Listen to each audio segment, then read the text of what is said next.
Hi, how are you? I hope you're very well. I've really debated about making this video. I felt like it would be wrong not to say something and to not acknowledge what's happened. You know, to not pay respect and to not acknowledge this would be weird, I think. If you don't know me, my name's Amy. I make a lot of theatre content on YouTube, but I make a lot of Glee content. And for me to not talk about what's happened to Naya, I think would be weird. So I don't want to talk about the Glee curse or the awful tragedy around what specifically happened, but more I want to talk about grieving a celebrity or somebody that you admire or look up to, because I think it's something that a lot of people, well, most of us have to deal with. You know, the loss of somebody that you've admired for years and supported and in many cases loved. You've got some form of love for them. And I wanted to talk about the effects that has and just my general thoughts around it. So my friend Shaun wrote an amazing article on what's happened to Naya and his relationship with the grief that is coming out of this. And I wanted to share my thoughts on from that. I've left a link to it in the description and I would highly suggest looking at that. In all honesty, I've felt kind of numb since this happened. You know, some awful things have happened throughout this kind of pandemic time and I've kind of started to feel a little bit numb to stuff. And it wasn't until I read Shaun's article that I started to allow myself to think about how I actually felt. So I made a video a few weeks ago about Lea Michele and the allegations that had come out against her. And I had so many people in the comments saying, well, this is why we shouldn't, you know, think that celebrities are flawless people, or we should realise that they're real humans, that they're not the characters they play on TV, this and that. And I understand that, but I also think it's a very hard thing to do. People talk about separating the art from the artist, and I'm aware that the people I watch in films, on TV, in YouTube videos, listen to their music, they are a fully formed other person that I know nothing about. There will be parts of their lives that are totally separate from what I see online or on screen, but I don't think that when a fan grieves a celebrity, they are grieving that person who they are in real life. They're grieving the person they have in their mind. Because for a lot of people, and Shaun mentioned this in his article, he said, you know, there are celebrities or famous people that we spend a lot of time with, and I don't mean physically, but I mean mentally. You spend a lot of time listening to their album every day or watching their TV show or whatever, and that image of that person is in your heart. You spend time with them, and when they're gone, that's really hard for people to come to grips with. And I think it's a very valid feeling to be upset when somebody dies. And I'm not saying that I know who Naya was with her family, but I grieve the Naya that I saw, that I talked about on my channel, that I supported and admired. And I think it's okay to separate somebody from the person that they are in real life and the person that you have in your head. And I think this can cause an issue when it's to do with accountability and those kinds of things, but when it comes to grief, I think it's a perfectly reasonable thing for somebody to be grieving the death of somebody even if they don't know them. I think it's worth noting that in the pilot episode of Glee, Naya had no lines, and it was through the work that she did that she developed from a non-speaking character in the pilot to being a series regular who was in all 6 seasons. I think that shows that she was more than just a person playing a part. So I've read Naya Rivera's book, and in there she speaks about the fact that in Glee, as the show went on, they would write in parts of each actor's personality into the roles. So when you do look at a show like Glee, you are not only watching a character, you are watching a part of that person as well. So much of Naya was in the character of Santana. I've read her book multiple times. I have a real thing for watching press junket videos. They're like my favourite thing. And I've watched countless interviews with her. You feel like you understand a person, and I'm not pretending that I know her personally, but you have a connection with somebody. Obviously that is a one-sided connection, but it's a connection nonetheless. For many people, an emotional connection. You know, I've grown my channel massively in part due to Glee. A lot of people are here because of my many Glee videos. I've spent a lot of time watching Glee in my life and talking about it and being a fan. And as I say, I've read her book multiple times and she's been a big part of my life even though I don't know her. And it's okay for me to be sad about the fact that she's gone and that we won't get to see her in more TV shows and more films and releasing music and things. You know, I'm an emotional person. I'm an empath to the nth degree, and I mourn for her family and for her son and her friends and for all of the people who saw themselves in Santana thanks to Naya's incredible portrayal of her.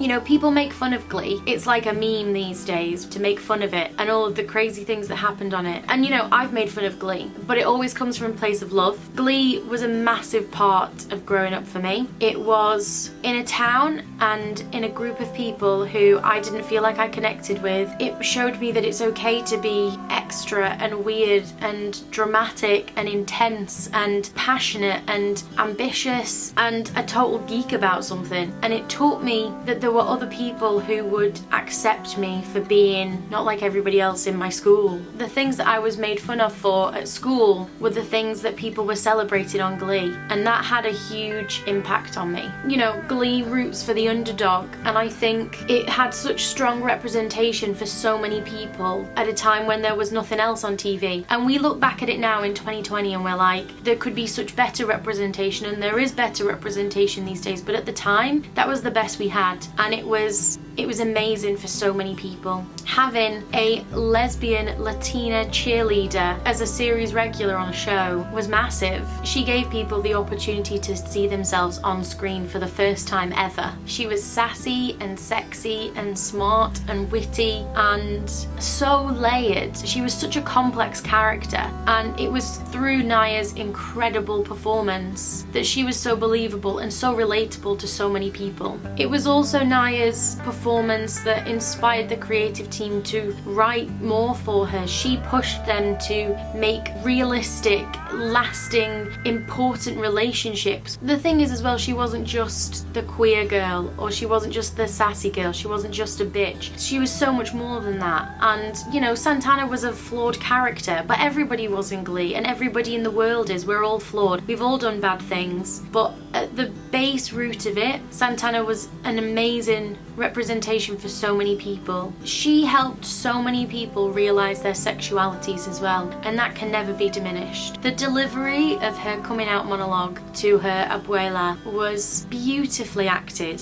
There was so much care given to that text, and in her performance she was able to give people the words that they needed to come out to their family members, or to realize even just that they were gay, or to really learn about their own sexualities and about their family dynamics and relationships, and that is amazing. Naya was also such a strong ally to the LGBTQ+ community. She never let the community down. She pushed for meaningful relationships, for complex storylines, and I feel like she saw the community that she was representing. She felt the weight of what she was doing and she took it seriously. Her talent as well was just exceptional. As I mentioned about her monologue to her abuela, there's a monologue that she does with Kurt, and it's mean.